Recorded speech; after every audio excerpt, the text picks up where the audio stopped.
بمشيته وخلق الخلائق بإرادته واستوى على العرش بقوته وقدرته وأشهد أن لا إله إلا الله وحده لا شريك له وأشهد أن سيدنا ومولانا محمدا عبده ورسوله أما بعد فأعوذ بالله من الشيطان الرجيم بسم الله الرحمن الرحيم إن لك في النهار سبحا طويلا واذكر اسم ربك وتبتل إليه تبتيلا رب المشرق والمغرب لا إله إلا هو فاتخذه وكيلا واصبر على ما يقولون واهجرهم هجرا جميلا وذرني والمكذبين أولي النعمة ومهلهم قليلا وقال النبي صلى الله عليه وسلم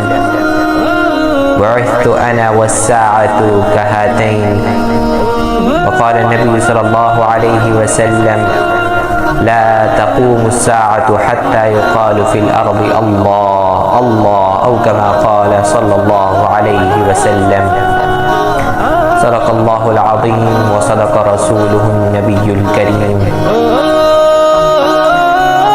میرے نہایت ہی معزز بھائیوں اور بہنوں، جو آیات کریمہ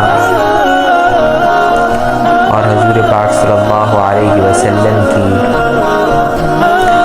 پاک احادیث میں سے میں نے جو احادیث آپ کے سامنے پڑھی، دعا ہے کہ اللہ تعالیٰ اس کو صحیح سے سمجھنے، سمجھانے اور پھر ان پر ہم سب کو عمل کی توفیق عطا فرمائے۔ میرے معزز بھائیوں اور بہنوں، یہ ہونا ہماری زندگی کی کامیابی۔ اللہ اگر ناراض ہو جائے تو یہ ہماری زندگی کی سب سے بڑی ناکامی، اور یہ بات، یہ مفہوم اس وقت لوگوں کے ذہنوں سے نکل گیا ہے۔ ساری دنیا کا مسلمان ہو یا کافر، یعلمون ظاہرا من الحیات الدنیا وهم عن الآخرۃ هم غافلون، صرف دنیا کی ظاہری زندگی کے پیچھے سب بھاگ رہے ہیں، آخرت کے بارے میں بالکل بے خبر ہو۔ جس اللہ نے ہمیں بنایا، جس نے ان پہاڑوں کو گاڑا، ان زمینوں کو جس رب نے بچھایا، درختوں کو رنگ دیا، بنانے والا بنی ہوئی چیز کو زیادہ بہتر جانتا ہے۔ اس نے بتایا کہ یہ ساری دنیا اس طرح کا سراب بقیعۃ یحسبہ الظمآن ماء حتی اذا جاءہ لم یجدہ شیئا۔ کبھی سڑک پر آپ نے دھوپ پڑتی ہوئی دیکھی ہے؟ جب سڑک پر دھوپ پڑتی ہے نا تو پانی نظر آتا ہے، جب قریب جاتے ہیں تو پانی اور آگے چلا جاتا ہے۔ سڑک تو تھی وہاں، پانی تو تھا ہی نہیں۔ تو اللہ یوں کہہ رہے ہیں کہ یہ سب کچھ جو تمہیں نظر آ رہا ہے نا، جو تم کچھ جمع کر رہے، اکٹھا کر رہے، جس کے پیچھے تم بھاگ رہے ہو، یہ اپنی اصل میں ایسے ہے جیسے تمہیں ریت میں پانی نظر آئے، سڑک پر پانی نظر آئے، تم اس کے پیچھے بھاگنا شروع ہو جاتے ہو، یہ پانی، یہ پانی، پانی، پانی، بھاگتے رہتے ہو، پانی ہاتھ نہیں آتا۔ تو یہ مثال دے کر اللہ تعالیٰ سمجھا رہے ہیں، ہمارے ہاتھ تو بہت کچھ آ جاتا ہے، گھر بن جاتے ہیں، گاڑی بن جاتی ہے، پیسے آ جاتے ہیں، دکان بن جاتی ہے، تجارت شروع ہو جاتی ہے، ہم تو سمجھتے ہیں کہ دھوکہ ہے ہی نہیں، اتنا کچھ تو ہمیں مل گیا۔ لیکن جب اللہ اپنا امر نافذ کرتے ہیں، موت ہماری روح کو رگ رگ سے نکالتی ہے، حتی اذا جاءہ لم یجدہ شیئا، موت پر اسے پتہ چلتا ہے کہ یہ سب کچھ دھوکہ تھا، یہ کچھ بھی نہیں، سب ختم ہو گیا۔ میں مثال دیتا ہوں آپ کو کہ 1 کروڑ، 100 کروڑ، 10 کروڑ، اگر ان سب کو آپ صفر سے ضرب دیں تو کیا ہو جائے گا؟ صفر۔ 10 کو آپ صفر سے ضرب دیں، 10 کروڑ کو صفر سے ضرب دیں، دونوں صورتوں میں صفر ہی بچے گا۔ ساری بدل کی زندگی کی محنت، آپ کی ساری شہر کی تجارت کی جو آپ کی محنتیں ہیں، جو آپ کی کمائیاں، جب موت سے ضرب کھائے گی نا تو نتیجہ صفر نکلے گا۔ لم یجدہ شیئا، کچھ بھی ہاتھ نہیں آئے گا۔ اس وقت پتہ چلے گا کہ میں تو ایسی پاگلوں کی طرح بھاگتا ہے، یہ میرا، یہ میرا، یہ میرا، موت آئی تو سب پر ہے، کچھ بھی نہیں ہے۔ اس لیے بھائیوں، ہم ساری دنیا کے مسلمانوں کا یہ ذہن بنانے کے لیے ہمیں محنت کرنی چاہیے کہ دنیا کی زندگی اور اس کا سامان عارضی، اپنے آپ کا بھی یہ ذہن بنائیں اور دوسروں کا۔ صرف یہ نہیں کہ اپنا ذہن بنائیں، اوروں پر بھی محنت کریں تاکہ وہ یہ بات اپنے دلوں کے اندر یہ وہ بات اتار لیں کہ اللہ کا راضی ہو جانا اصل زندگی کی کامیابی ہے، اور اگر اللہ ناراض ہو گیا تو ناکامی ہی ناکامی۔ اللہ تعالیٰ کے نبی صلی اللہ علیہ وسلم کا ارشاد ہے، الا وان روح الاسلام دائرۃ فذروا مع القتاب حیث دار، کہ سنو آج اسلام کی چکی حرکت میں ہے، اسلام زندہ ہے، میری کتاب زندہ ہے، تمہیں کتاب جدھر لے جائے نا ادھر چلنا، جدھر سے کتاب تمہیں روک دے، قرآن تمہیں روک دے، وہاں سے رک جانا۔ فَدُورُوا مَعَ الْكِتَابِ حَيْثُ دَارَ، کتاب کا ادھر چلو ادھر چل رہا ہے، ادھر مت جاؤ ادھر رک جانا، جو اللہ کہ وہ کرنا ہے، جس سے اس نے روک دیا وہ نہیں کرنا۔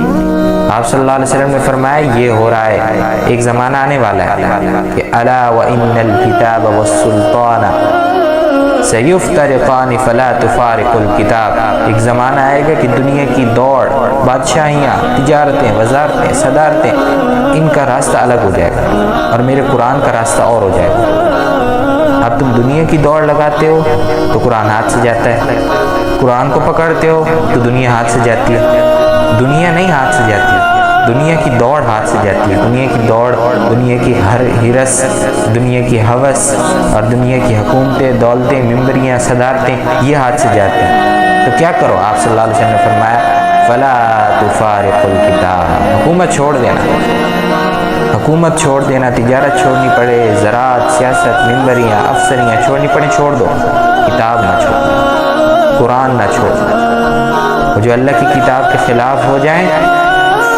انہیں چھوڑ دو۔ فلا تفارق الکتاب، کتاب نہیں چھوڑ۔ الا وانہ سیولی علیکم امراء، ایک وقت آئے گا تم پر ایسے حکمران آئیں گے، ان اطعتموہم اضلوکم وان خالفتموہم قتلوکم، ایسے حکمران آئیں گے، ایسی حکومتیں آئیں گی، تم ان کے ساتھ چلو گے، وہ خود بھی گمراہ ہوں گی، تمہیں بھی گمراہ کریں گے، خود بھی دوزخ میں جائیں گے، تمہیں بھی لے جائیں گے، اور اگر ان کے ساتھ نہیں چلو گے تمہیں ذلیل و خوار کریں گے، قتل کر دیں گے، تمہاری دنیا خراب کر دیں گے۔ قالوا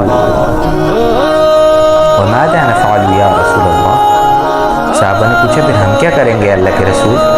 آپ صلی اللہ علیہ وسلم نے فرمایا صبر کرنا، صبر کرنا، کونوا کآل عیسیٰ، صبر کرنا، سہ جانا، ان کا ظلم سہ جانا جیسے عیسیٰ علیہ السلام کے ساتھیوں نے کیا، وہی والا معاملہ کرنا۔ حملوا علی الاخشاء، اللہ، عیسیٰ علیہ السلام کے ساتھیوں کو سولیوں پہ لٹکایا گیا۔ وَنَشِّرُوا بِالْمَنَاشِيرِ، آریوں سے چیر دیے گئے۔ ایک حدیث میں آتا ہے يَمْشِطْ بِأَمْشَاطِ الْحَدِيدِ مَا دُونَ لَحْمِهِ وَعِظَامِهِ، ان کے گوشت میں کنگھیاں ہوتی ہیں لوہے کی، وہ نوکدار، وہ ایسے ڈالتے تھے کہ ان کی بوٹیاں اتار لیتے تھے، اور انہیں کہتے تھے اسلام چھوڑ دو، کلمہ چھوڑ دو، وہ کہتے تھے نہیں چھوڑ دو، ان کی بوٹیاں اتار دیتے تھے۔ آپ صلی اللہ علیہ وسلم نے فرمایا الامیتۃ فی طاعۃ اللہ خیر من حیات فی معصیۃ الخالق، یاد رکھنا فرما برداری میں مر جانا یہ نافرمان بن کر زندہ رہنے سے 100 گنا بہتر ہے۔ یہ حدیث ہمیں بتا رہی ہے کہ حکومتوں کی دوڑ میں اگر اللہ ناراض ہو رہا ہے حکومت چھوڑ۔ ما اوحی الی ان اجمع المال واکون من تاجرین بل اوحی الی ان تسبح بحمد ربک واکن من الساجدین واعبد ربک حتی یأتیک الیقین۔ اللہ اللہ، یہ حدیث بھی ہمیں گئی۔ تجارت تمہیں اللہ اور اس کے رسول کے خلاف لے چلے، تجارت چھوڑ دو، سود چھوڑ دو، جھوٹ، ناپ تول میں کمی چھوڑ دو، بددیانتی چھوڑ دو، یہ تجارت نہیں ہے بلکہ دوزخ کی آگ ہے جو کوئی اکٹھا کرتا ہے۔ تو میرے بھائیوں، اللہ کو راضی کرنا اپنی زندگی کا کام ہے۔ اللہ راضی ہو گیا، سارے کام بن گئے۔ اللہ ناراض ہو گیا.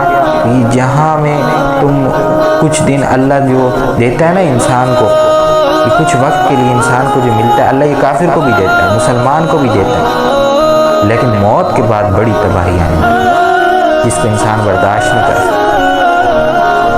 یا ابن آدم لا تتحمل سخطا ولا تطیق عذابی وتعصی.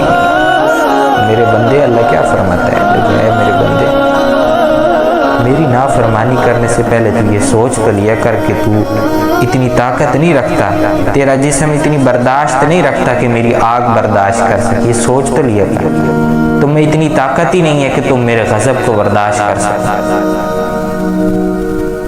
گانے سننے سے پہلے یہ سوچ لیا جائے، یہ سوچ لیا جائے کہ اس میں دوزخ کا پگھلا ہوا سیسا ڈالا جائے. کسی کی بیٹی کو نظر اٹھانے سے پہلے یہ سوچ لیا جائے کہ اس آنکھ میں آگ کے کیل اتارے جائیں. سود کھانے سے پہلے یہ سوچ لیا جائے کہ پیٹ کے اندر سانپ اور بچھو ڈالے جائیں. پیٹ کے اندر سانپ اور بچھو چلے جائیں، اندر بچھو چلے جائیں گے. جو سود کھانے والوں کو اندر سے کاٹیں گے، وہ باہر سے کاٹتا ہے، 40 سال تڑپتا رہتا ہے بچھو اگر باہر سے کاٹے. جس کے پیٹ کے اندر سانپ چلا جائے، بچھو چلا جائے، اس کا پیٹ ہوگا جیسے یہ پہاڑ، اتنا بڑا پیٹ ہوگا، سانپوں سے بھرا ہوا، بچھوؤں سے بھرا ہوا اس کا پیٹ ہوگا. اس کو کاٹے گا، اس کو بچانے والا کوئی بھی نہیں ہوگا. اللہ تعالیٰ فرماتے ہیں کہ میری ناراضگی، میری نافرمانی کرنے سے پہلے یہ سوچ تو لیا کر، تم نے آنا تو میری طرف سے. وَلَا تَحْسَبَنَّ اللَّهَ غَافِلًا عَمَّا يَعْمَلُ الظَّالِمُونَ. ان سے کہہ دو غافل نہیں ہوں. کن سے؟ نافرمانوں سے. پھر اللہ پکڑتا کیوں نہیں؟ کہا اِنَّمَا يُؤَخِّرُهُمْ لِيَوْمٍ تَشْخَصُ فِيهِ الْأَبْصَارُ. میں نے انہیں مہلت دی ہوئی ہے اس دن تک کے لیے کہ جس دن آنکھیں پھٹی کی پھٹی رہ جائیں گی، اس دن تک مہلت ہے. ایک وقت آئے گا پھر مہلت کتنی باقی رہ گئی ہے؟ إِنَّهُمْ يَرَوْنَهُ بَعِيدًا وَنَرَاهُ قَرِيبًا. وہ کہہ رہے ہیں کہ بڑی دور ہے جی قیامت، ہم کہہ رہے ہیں قیامت بڑی قریب آ چکی. ازفت الازفہ، ایسے جیسے سر پہ آ گئی. انذرهم یوم الآزفہ، انذرهم یوم الحسرہ. ازفت الازفہ لیس لها من دون اللہ کاشفہ. وقت آ گیا ہے، وقت زیادہ دور نہیں ہے. ہمارے نبی صلی اللہ علیہ وسلم نے کہا کہ میں اور قیامت ایسے بھیجے گئے ہیں، اس طرح بھیجے گئے ہیں. آپ نے 2 انگلیوں کو ساتھ ملا کے اشارہ کیا، ایسے ایسے ایک ساتھ بھیجے گئے. تو اس دن کے لیے اللہ تعالیٰ مہلت دے رہا ہے. انسان نیک کا امتحان لیتا ہے، کافر کو مہلت دیتا ہے. ایک حدیث ابھی مجھے یاد ہے، نبی پاک صلی اللہ علیہ وسلم کے پاک حدیث، یقول البلاء كل يوم إلى أين توجه يا رب. سبحان سبحان. مصیبت جو ہے نا، جب صبح اٹھتی ہے، اٹھتے ہی پوچھتی ہے صبح صبح، یا اللہ آج میں کدھر جاؤں؟ اللہ تعالیٰ فرماتے الی احبائی و اولی طاعتی. جا دیکھ لے، یہ میرے دوست ہیں نا، میرے فرما بردار ہیں، ان کے گھر چلی جا. یہ اللہ تعالیٰ مصیبت کو کہہ رہے. کیوں؟ فرمایا ابلو بک اخبارہم، دیکھوں گا کچے ہیں پکے ہیں. اخبر بک صبرہم، ان کے صبر کا امتحان لوں گا. ومحص بک ذنوبہم، ان کے گناہوں سے ان کو پاک کر دوں گا تھوڑی سی تکلیف دے کر. ارفع بک درجتہم، ان کے درجے بلند کرتا چلا جاؤں گا. یقول الرحاء کل یوم، اور جو مالداری ہے نا، غنا ہے، یہ بھی صبح صبح روز اللہ تعالیٰ سے پوچھتی ہے یا اللہ میں کہاں جاؤں؟ اللہ تعالیٰ فرماتے ہیں الی اعدائی و اولی معصیتی، کہ جا میرے دشمنوں کے گھر چلی جائے، دشمنوں کے گھر چلی جائے. اور کیوں دشمنوں کے گھر کیوں؟ فرمایا ازید بذالک طغیانہم، ان کی بدماشی، ان کی سرکشی اس سے اور بڑھے گی. اضاعف بذالک عذابہم، اس سے ان کا عذاب دگنا ہو جائے گا. اخر بک علی غفلتہم، ان کی غفلت بڑھتی جائے گی. وعجل لک بہم اور ان کی جو اگر کوئی نیکی ہے اس کا بدلہ جو ہے وہ دنیا میں ہی ان کو مل جائے گا اور آگے کچھ نہیں ملے گا. لیس لہم فی الآخرۃ الا النار, آگے آخرت میں ان کے لیے دوزخ کی آگ کے علاوہ اور کچھ باقی نہیں بچے. تو یہ دنیا اللہ تعالیٰ کی طرف سے امتحان ہے بھائی بہن, امتحان, آزمائش. یہاں کبھی اچھے سولی پر لٹکا دیے جاتے, اچھے اور برے لوگوں کو تخت پر بٹھا دیا جاتا ہے. کبھی اچھوں کو بھی تخت پر بٹھا دیا جاتا ہے اور بروں کو سولی پر لٹکا دیا جاتا ہے. اللہ تعالیٰ باطل کو پکڑے اور ایمان والوں کو اونچا کرے, اس کا ایک ضابطہ ہے. اللہ تعالیٰ نے بتایا وَأَنْتُمُ الْأَعْلَوْنَ إِن كُنتُم مُؤْمِنِينَ. ایمان اچھا کرو, اللہ کو راضی کرو. اللہ فرما رہا ہے تم ہی سب سے اونچے ہوگے. کب؟ جب تمہارا ایمان ٹھیک ہو, جب تمہارے اعمال ٹھیک ہو. جب تم اللہ کو راضی کرو گا اللہ تمہیں بلند کر دے گا. وَكَانَ حَقًّا عَلَيْنَا نَصْرُ الْمُؤْمِنِينَ. جب تم ایمان والے ہو جاؤ گے نا, میرے ذمہ ہوگا, یہ میری ذمہ داری ہے, میری رسپانسبلٹی ہے کہ میں تمہیں بلند کروں, تمہاری مدد کروں. وَكَذَلِكَ نُنْجِي الْمُؤْمِنِينَ.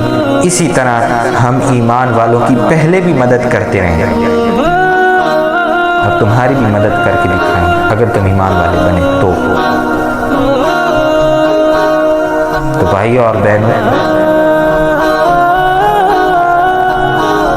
ساری دنیا کو یہ بتاؤ, ساری دنیا کا یہ ذہن بناؤ کہ ہم نے اللہ کو راضی کیا, تب جا کر ہماری دنیا بھی بنے گی اور ہماری آخرت.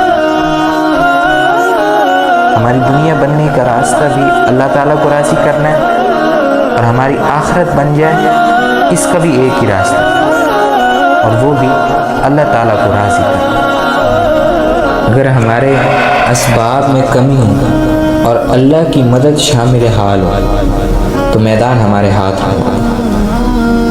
ہمارے اسباب بہت زیادہ ہوں, اللہ ہم سے ناراض ہو جائے, میدان دشمن کے ہاتھ میں چل جائے, ہم کمزور ہو جائیں گے.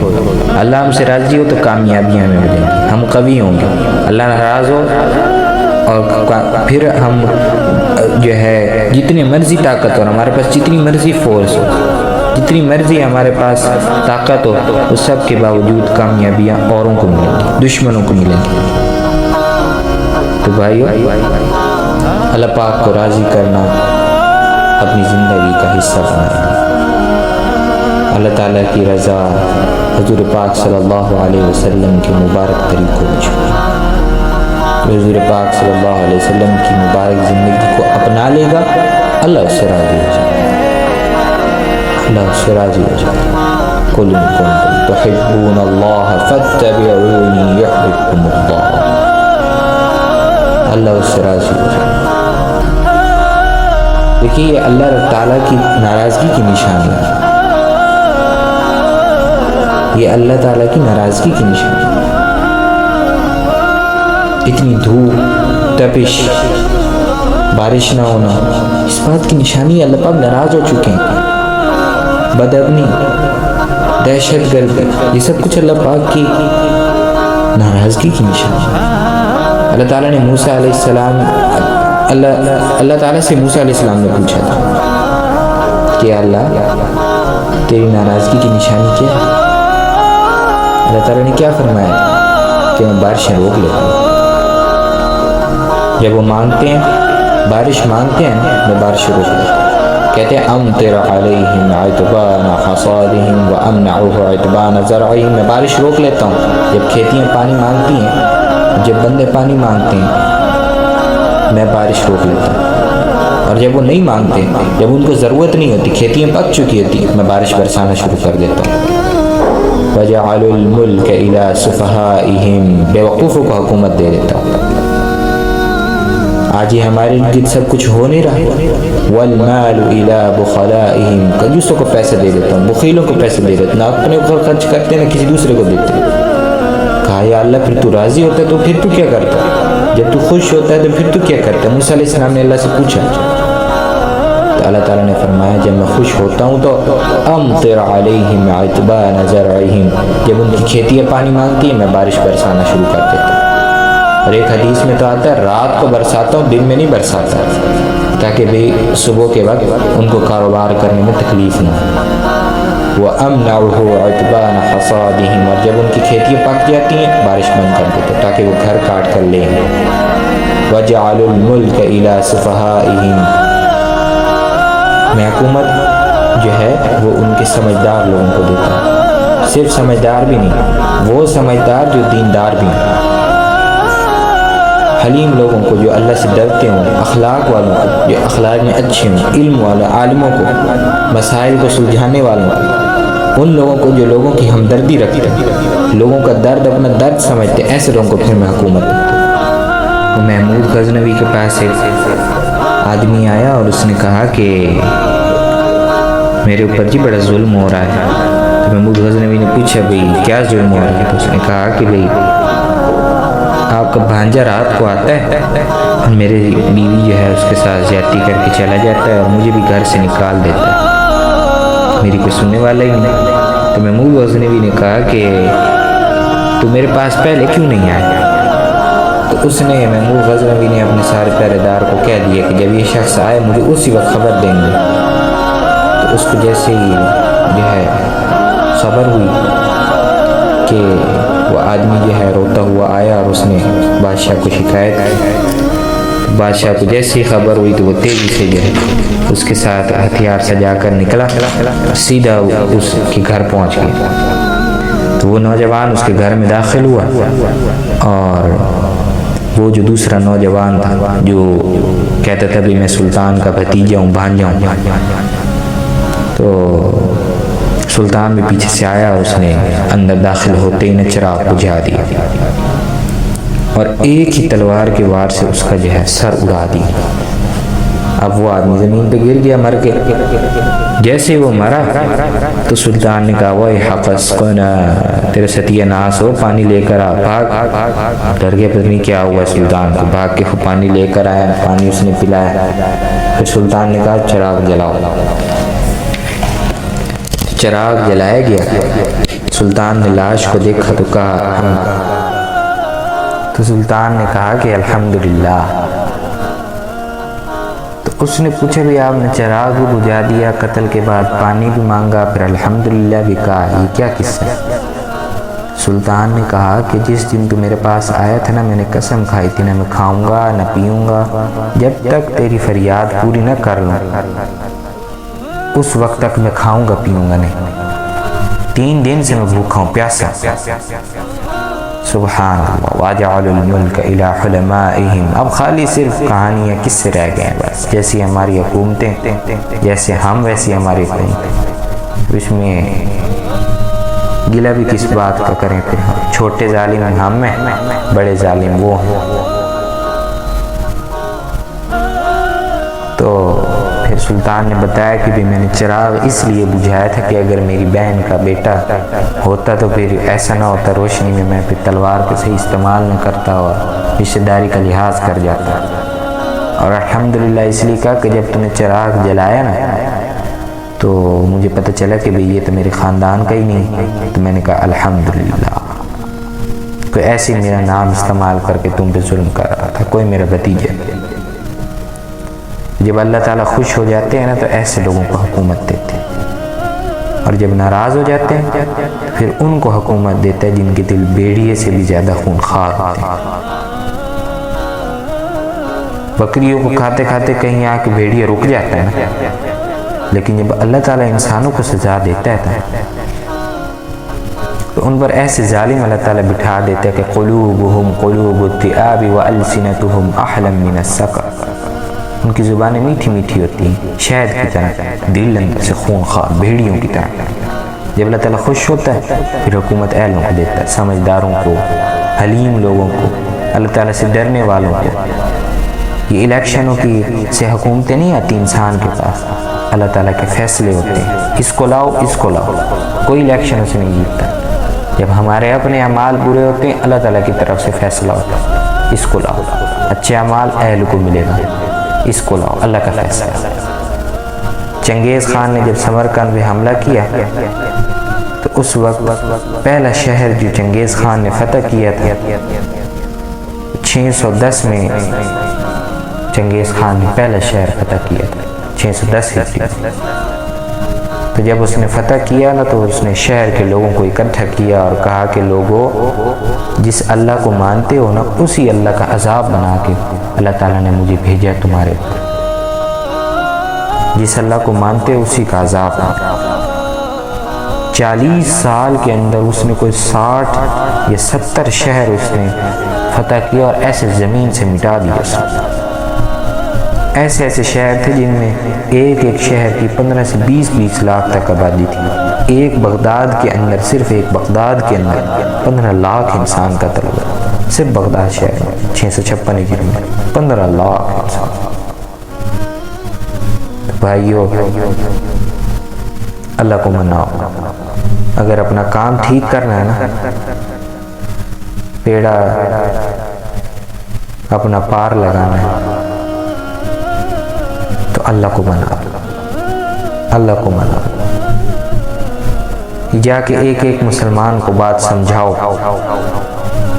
پھر اللہ کو راضی کرنا بڑا آسان ہو جائے۔ حضور پاک کا مبارک طریقہ آ جائے، مردوں میں آ جائے، عورتوں میں، بادشاہوں میں، وزیروں میں، سیاستدانوں اور حکمرانوں میں حضور پاک صلی اللہ علیہ وسلم کا طریقہ ہم میں آ جائے۔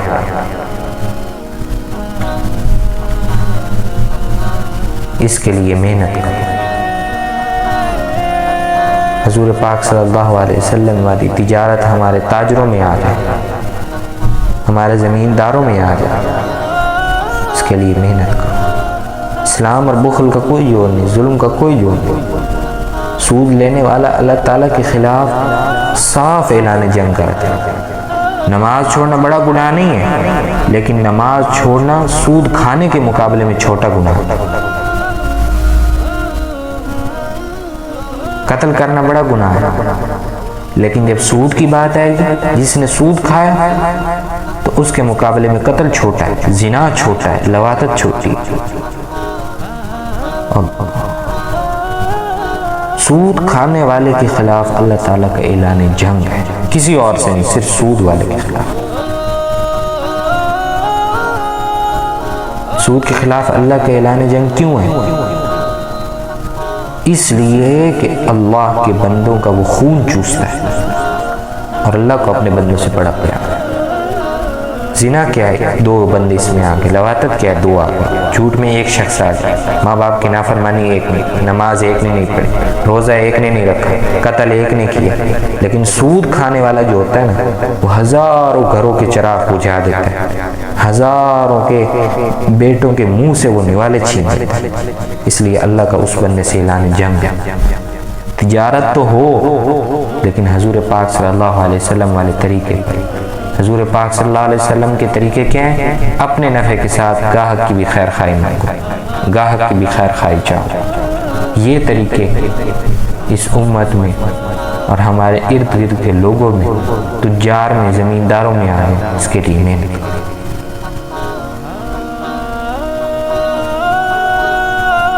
جریر بن عبداللہ رضی اللہ عنہ نے گھوڑا خریدا نا، تو نوکر سے کہا خرید کے لاؤ، تو وہ لے کر آیا گھوڑا اور 300 روپے میں ان کا سودا ہوا۔ جیسے ہی انہوں نے گھوڑا دیکھا، جریر بن عبداللہ رضی اللہ عنہ نے کہا تو گھوڑا تو بڑا مہنگا ہے۔ مالک خود کو، اس کو پتہ ہی نہیں تھا کہ بھئی اپنی چیز کی، اس کی اتنے قیمتی گھوڑے کی قیمت کیا ہے۔ تو حضرت جریر اس مالک سے کہنے لگے کہ تیرے گھوڑے کی 400 روپے میں تجھے دیتا ہوں، 400 درہم یعنی پہ۔ تو اس نے کہا کہ بھئی یہ تو بڑی اچھی بات ہے۔ تو حضرت جریر نے کہا اگر میں 500 کر دوں، 500 درہم، تو پھر تو اس نے کہا یہ تو اور بھی اچھی بات ہے۔ انہوں نے کہا اگر میں 600 دے دوں، اس نے کہا یہ اور بھی اچھی بات ہے۔ انہوں نے کہا اگر میں 700 دے دوں، تو اس نے کہا کہ یہ اور بھی اچھی بات ہے۔ تو اب جب انہوں نے 700 کہا نا، تو وہ جو بندہ بیچنے والا تھا وہ بڑا پریشان ہو گیا، یہ کیا ہو رہا ہے؟ بھی ہمیشہ ایسے ہوتا ہے کہ بھئی جو بندہ بیچ رہا ہوتا ہے قیمتیں تو وہ بڑھاتا ہے، آج خریدنے والا کیسے قیمتیں بڑھا رہا ہے؟ یہاں تو سارا کام ہی الٹا ہو رہا ہے، نظام ہی الٹا ہوا پڑا ہے، خریدنے والا رقم بڑھا رہا ہے، بیچنے والا حیران ہے۔ تو پھر حضرت جریر نے کہا کہ 800 دے دوں؟ کہنے لگا بھی میں تو 300 پہ ہی راضی تھا، 800 دو اور گھوڑا رکھو بس۔ جب وہ چلا گیا نا تو ان کے نوکر جو ان کا غلام وہ جس کو انہوں نے بھیجا تھا کہ گھوڑا خرید کے لاؤ، اس نے کہا کہ بھئی یہ کیا کیا؟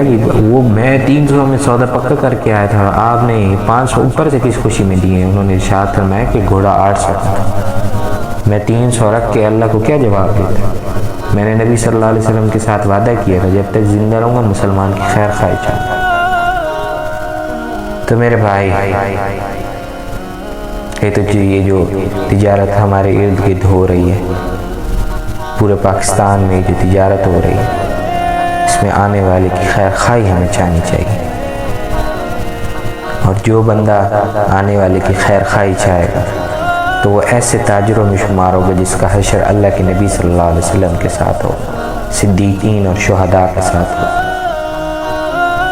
ہر مسلمان حضور پاک صلی اللہ علیہ وسلم والے طریقے کو اپنا کر چلے، اس کو لے کر دنیا میں پھرنا، یہ ہے میرے بھائیوں اس امت کی اضافی ذمہ داری جو اللہ تعالیٰ نے اس امت کو عطا کی۔ مگر اگر اللہ تعالیٰ کی مدد چاہتے ہیں نا تو اس کے لیے حضور پاک صلی اللہ علیہ وسلم والا طریقہ اپنانا ضروری ہو۔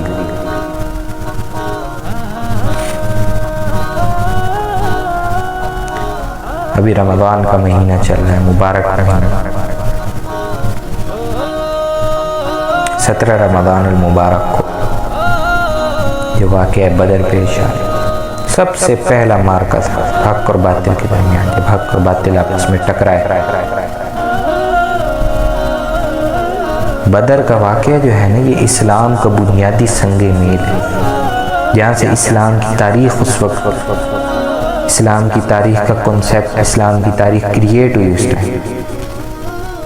ایک طرف پوری مسلح فوج، 1000 آدمی، 300 گھڑ سوار، 700 تلوار والے، بکسر نیزے والے، ادھر کل 313 آدمی، 313 وہ بھی بغیر تیاری کے، لڑائی کے لیے نہ ذہنی طور پہ تیار تھے نہ ہتھیار تھے ان کے پاس۔ سارے لشکر میں 8 تلواریں، ٹوٹل 313 میں صرف 8 تلواریں، ادھر سارے مسلح۔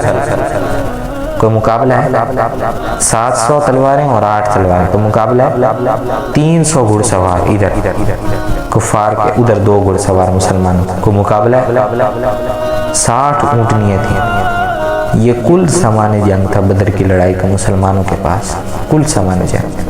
ادھر 1000 مسلح افراد، اس زمانے کے سارے جو بہترین ہتھیار تھے ان سے وہ لیس، اور اللہ کے نبی سجدے میں پڑے ہوئے کہہ رہے ان تہلک ہذہ العصابۃ فلن تعبد، ان کو اگر اللہ تو نے مار دیا نا پھر تیرا نام لینے والا کوئی باقی نہیں رہے۔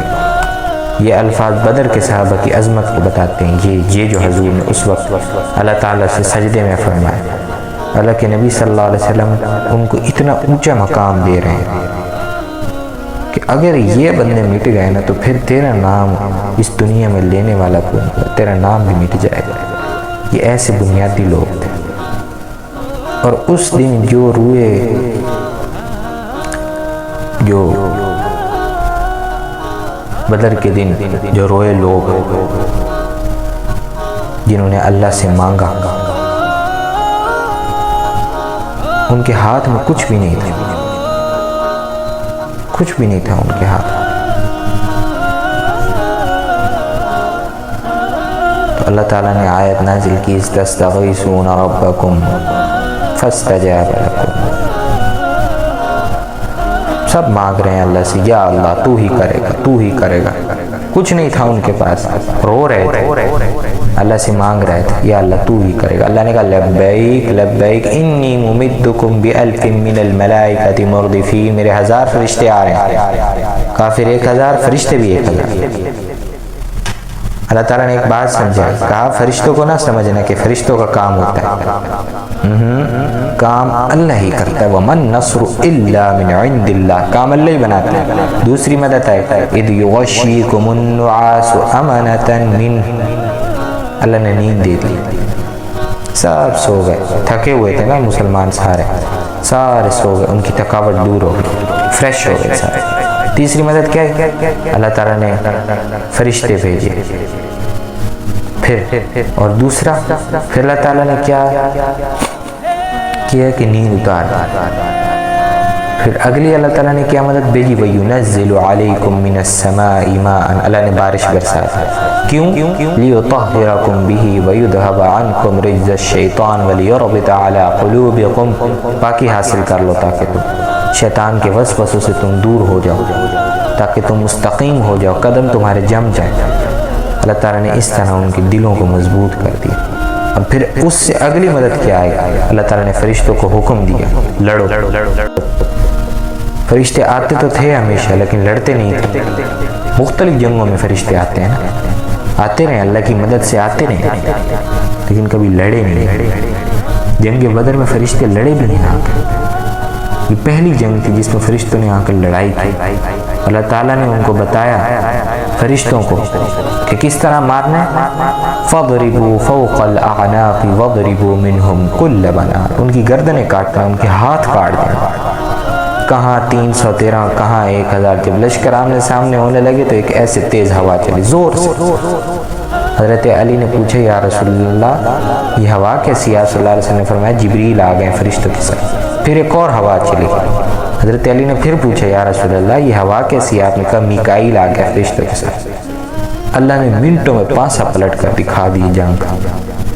اللہ کی مدد کو ساتھ لیے بغیر میرے بھائیوں نہ ہم دنیا کے ہیں نہ آخرت کے، اور اللہ کی مدد لینے کے لیے راستہ حضور پاک صلی اللہ علیہ وسلم پاکیزہ اور مبارک زندگی ہے۔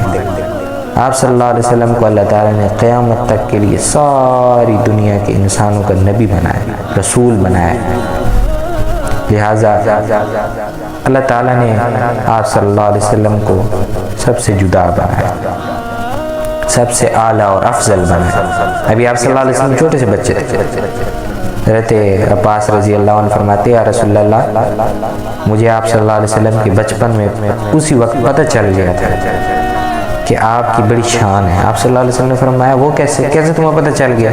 آپ نے فرمایا میں نے آپ کو دیکھا کہ آپ چارپائی پہ لیٹے ہوئے تھے، جیسے بچے یوں ہاتھ مارتے ہیں نا، پاؤں مارتے ہیں، ٹانگیں چلاتے ہیں، ہاتھ چلاتے ہیں، تو آپ اسی طرح کر رہے تھے۔ اوپر 14ویں کا چاند، جب آپ ادھر ہاتھ مارتے تو 14ویں کا چاند ادھر ہو جاتا، آپ ادھر کرتے ادھر ہو جاتا، اوپر کرتے اوپر ہو جاتا، نیچے کرتے نیچے ہو جاتا، جیسے آپ صلی اللہ علیہ وسلم کر رہے تھے چاند بھی یوں ہی ہو جاتا تھا۔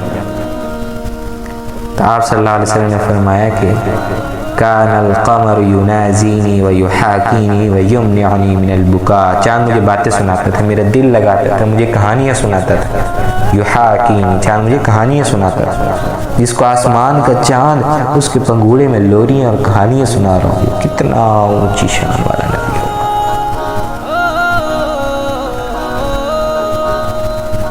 تو میں یہ کہتا ہوں کہ ہر مسلمان اس عظیم الشان نبی پاک صلی اللہ علیہ وسلم کے طریقے پر آ جائے، جس کو اللہ تبارک و تعالی نے ساری دنیا کی سرداری عطا کی۔ انا سید ولدی آدم یوم القیامت ولا فخر، فرمایا میں ساری دنیا کے انسانوں کا سردار ہوں۔ اللہ نے ہر نبی کو اس کے نام سے پکارا نا قرآن میں، یا داؤد، یا موسیٰ، یا عیسیٰ، یا آدم، یا یحییٰ، یا زکریہ، یا ابراہیم، یا نوح، اللہ نے سب کے نام لیے۔ لیکن جب اپنے محبوب حضرت محمد صلی اللہ علیہ وسلم کو اللہ تعالیٰ نے پکارا نا تو کہیں یہ نہیں کہا یا محمد، جیسے ہم اپنی زبان میں ایک دوسرے کو بلاتے ہیں، اردو میں رانا صاحب، مولوی صاحب، حضرت صاحب، وکیل صاحب، آئی جی صاحب، حافظ صاحب، قاضی صاحب، خان صاحب، ایسے ہم اپنے بڑوں کو ایک لقب دیتے ہیں، نام سے نہیں پکارتے ہیں۔ ابا کو ابو کہتے ہیں، دادا کو دادا کہتے ہیں۔ کوئی اپنے ابا کو ابا کے نام سے پکارتا ہے؟ نہیں۔ اللہ نے اپنے اور نبیوں کو نام سے پکارا، لیکن ہمارے پاک پیغمبر حضرت محمد مصطفیٰ صلی اللہ علیہ وسلم کو ایک جگہ بھی یا محمد نے کہا۔ بلکہ ہر جگہ اللہ نے کیا خوبصورت فرمایا، اے میرے نبی، اے میرے رسول، اے میرے مزمل، اے میرے مدثر، سبحان اللہ۔ یہ اللہ تعالیٰ نے آپ صلی اللہ علیہ وسلم کو عزت کے ساتھ پکارا۔ اب بعض لوگ آج کل کیا کہتے ہیں، یا محمد یا محمد، اللہ نے ڈانٹ پلائی، میرے نبی کا کوئی اس طرح نام نہ لے، یا محمد نہ کہے، کیوں؟ لا تجعلوا دعاء الرسول بینکم کدعاء بعضکم بعضا، تم میں سے کوئی میرے نبی کو اس کا نام لے کر نہ پکارے، بلکہ ہمیشہ اس کو اس کے مبارک جو اس کے القاب ہیں اس سے پکارے، یا رسول اللہ کہے، یا نبی اللہ کہے، نام نہیں لے سکتے۔ یہ اللہ نے احترام دیا اپنے نبی کو، اور ہمیں تو اس سے بھی زیادہ حق پہنچتا ہے کہ ہم آپ صلی اللہ علیہ وسلم کی اس سے زیادہ عزت کریں، ان کے طریقوں پر چلیں۔ تو وہ اللہ جو زمین و آسمان کا بادشاہ ہے، جس کی بادشاہی کو زوال نہیں، جب وہ فیصلے کرتا ہے تو کوئی ہٹا نہیں سکتا، جب وہ بچاتا ہے کوئی مٹا نہیں سکتا، جب وہ مارتا ہے کوئی بچا نہیں سکتا، جب وہ بچانے پہ آتا ہے نا تو چھری ابراہیم علیہ السلام کے ہاتھ میں یا فرعون کے ہاتھ میں، ایک خلیل اللہ ہے اور ایک سب سے بڑا دشمن، لیکن جب اللہ حفاظت کا نظام چلاتا ہے، فرعون کی چھری موسیٰ علیہ السلام کو کاٹ نہیں سکتا، خلیل اللہ کی چھری اسماعیل علیہ السلام کو کاٹ نہیں سکتی، اللہ کے بچانے کا حکم آ گیا۔ اس لیے ہم اللہ کو اپنا ساتھی بنا لیں، یہ ضروری ہے، یہ ضروری ہے۔ یا اللہ تو آ جا، اپنے محبوب صلی اللہ علیہ وسلم کی امت کو سنبھال لے، ہمارا مسئلہ ہی حل ہو جائے گا۔ اللہ کو ساتھ لینے کے لیے میں بار بار ایک ہی چیز آپ کو دہراؤں گا کہ حضور پاک صلی اللہ علیہ وسلم کی عزت والی زندگی کو اپنا لیں، اس کی مبارک سنتوں اور طریقوں کو اپنا لیں۔ اللہ تعالیٰ نے آپ صلی اللہ علیہ وسلم کو قیامت تک کے لیے نبی بنایا، اور آپ اندازہ کریں کہ آپ صلی اللہ علیہ وسلم پتھر کے پاس سے بھی گزرتے تھے، پتھر کہتا تھا السلام علیک یا رسول اللہ، پتھروں کو بھی پتہ چل جاتا تھا یہ اللہ کا رسول، السلام علیکم یا رسول اللہ۔ اللہ تعالیٰ نے اپنے نبی صلی اللہ علیہ وسلم کو اتنا اونچا مقام بخشا تھا، پتھروں اور پہاڑوں کو آپ صلی اللہ علیہ وسلم کی خبر تھی۔ وہ پہاڑ کے ساتھ آپ صلی اللہ علیہ وسلم نے جب ٹیک لگائی نا، تو جیسے ہی آپ نے ٹیک لگائی تو وہ ایسے ہو گئے جیسے کوئی نرم گدہ رکھا، پتھر کا پہاڑ نرم گدے میں بدل گیا۔ جب آپ صلی اللہ علیہ وسلم نے ٹیک لگائی، اس پتھر کو بھی پتہ تھا اللہ کے نبی صلی اللہ علیہ وسلم زخمی ہیں، انہیں اس وقت آرام کی ضرورت ہے، بے جان چیزیں بھی آپ صلی اللہ علیہ وسلم کی نبوت کو محسوس کرتی تھی۔ ایسے عظیم الشان رسالت کے مقام اللہ نے اپنے نبی حضرت محمد صلی اللہ علیہ وسلم کو فائز فرمایا، کو یہ اتنا اونچا مقام بخشا، بلند و بالا مقام۔ تو میرے بھائی اور میری پیاری بہنوں، ہم ہر مسلمان حضور پاک صلی اللہ علیہ وسلم کا، ہم میں سے ہر مسلمان امتی بنے اور ان کے طریقوں پر چلے، یہ بہت ضروری ہے۔ آپ صلی اللہ علیہ وسلم مینا کی وادی میں اونٹ ذبح کر رہے تھے، کیا ہے یہ خوبصورت واقعہ۔